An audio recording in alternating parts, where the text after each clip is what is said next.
So let's press the button again.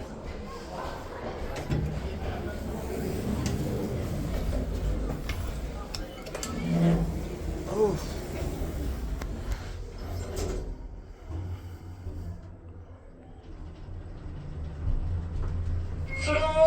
1